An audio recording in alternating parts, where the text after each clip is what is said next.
Powered by the Montana Television Network. This is the 530 News on KAJ, Montana's news leader. Good evening and thanks for joining us. I'm Don Fisher. As the end of the 6th day for the search for missing skier Dr. John Togerson comes to a close, the community continues to band together, sending prayers and love to the family.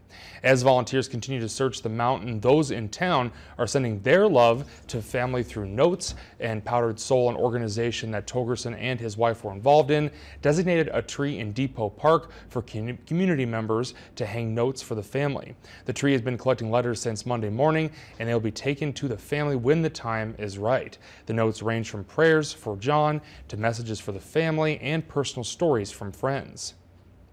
And anyone who's interested in helping out with this can find a link to the information on our website.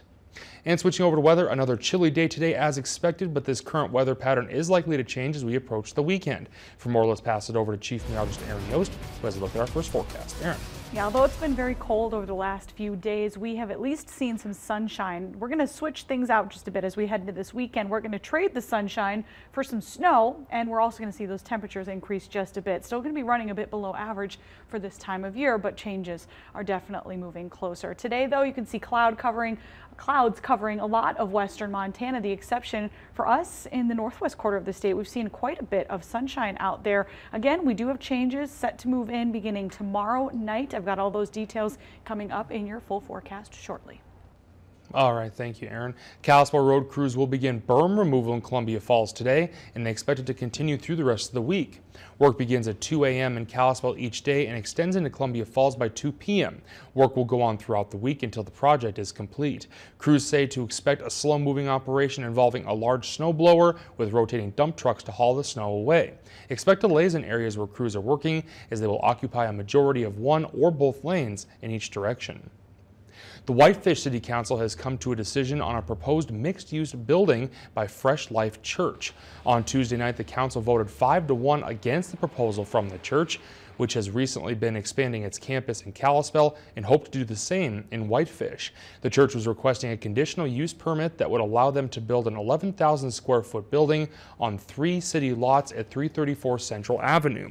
The building would have included several retail spaces that the church was planning to sell to businesses. The actual church would have been below ground level due to the Old Town Central District zoning. For a number of reasons, ranging from parking concerns to compliance with zoning and the city's downtown master plan, the council stated that it was simply not the right time for the city. Senator Steve Daines has been hitting the road talking about what he sees as the benefits of the federal tax cut bill passed by the GOP in Congress last December. He's visited dozens of towns this week and was in Helena Thursday morning. Daines spoke Thursday to a packed house at the weekly Hometown Helena meeting, a gathering of local business people and community leaders. He fielded questions about gun violence and his wilderness study bill, but mostly Daines was there to talk tax cuts. He says that he's traveled the state and small business owners and employees are telling him stories about the positive effects of the huge corporation tax cut that congressional Republicans passed in December.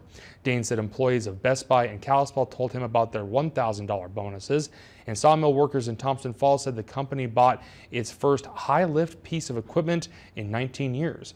Daines said small business confidence is at an all-time high, helping owners and employees. I was at a steel fabricator in Billings a few weeks ago.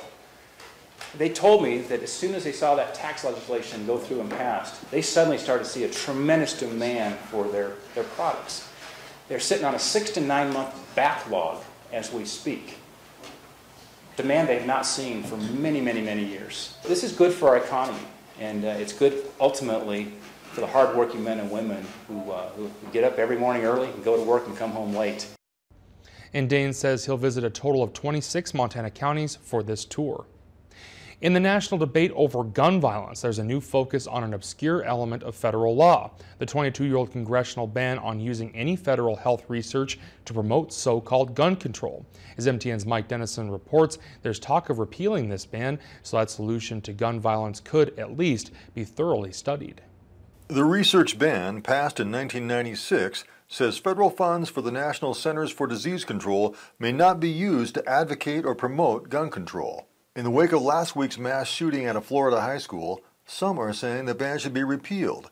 so the CDC and other federal health agencies can examine proposals to prevent gun violence to see if those solutions could actually work and protect gun rights. We asked Montana's 3-member congressional delegation how they felt about a repeal. None said they would support it, but Montana's 2 senators said they're open to the idea of further study of possible preventive measures for gun violence. If it's just about the CDC doing research to figure out some possible solutions to kids getting shot in school, absolutely, I would be open to that. I support looking at research, and the CDC is looking at additional facts and what's going on here as it relates to what's going on, what's driving these behaviors. Republican Representative Greg Gianforte, a vocal supporter of gun ownership rights, told MTN News that the nation needs to enforce existing laws to keep firearms out of the hands of dangerous individuals. He said the ban doesn't block research into gun violence, only that which promotes gun control. But scientific researchers across the country say the ban has chilled extensive in-depth study of potential solutions to gun violence. Daines also said he opposes using taxpayer money to, quote, advocate for restricting Americans' Second Amendment rights. Like Gianforte, both Tester and Daines say laws already exist to keep guns out of the hands of troubled people like last week's shooter. He needed to have due process to be adjudicated, to be put in the NICS system as not being able to buy a firearm. That man should not have had a gun. What happened last week, I think, is a sign of what happens when you put a gun in the hand of an irresponsible person. And I think it maybe could have been prevented if our databases would have been talking better. As far as lifting the research ban, it doesn't sound like our delegation will be leading the charge on that one. Mike Dennison, MTN News, Helena. And some Republicans in Congress are saying the ban should be re-examined, but few are calling for repeal. Big Sky High School administration is investigating 2 new threats made towards students. In a letter to parents sent Wednesday night, Principal Natalie Yeager said at the end of the day Wednesday, 2 different groups of students approached Big Sky administration with immediate safety concerns. The first concern involved a Big Sky student who received a threatening message via Snapchat that included a picture of a weapon. The message was sent from a student who attends a private local high school. The message indicated that he would bring the weapon to her at Big Sky. Law enforcement was immediately contacted and Missoula police are investigating. Additionally, a Big Sky student reported graffiti in the bathroom at the school that said, "Don't come to school," on February 23rd. Law enforcement was immediately contacted and Yeager said there is no direct threat contained in this graffiti and they will continue to investigate it. Yeager is encouraging Big Sky High School students to share any information they know about this statement. And there will be an increased police presence at Big Sky on Thursday and Friday, and Yeager says they continue to be diligent to the entire student population and expect to run classes on a normal schedule. These are the latest threats of violence that have been reported at the school since the shooting deaths last week at the Florida high school.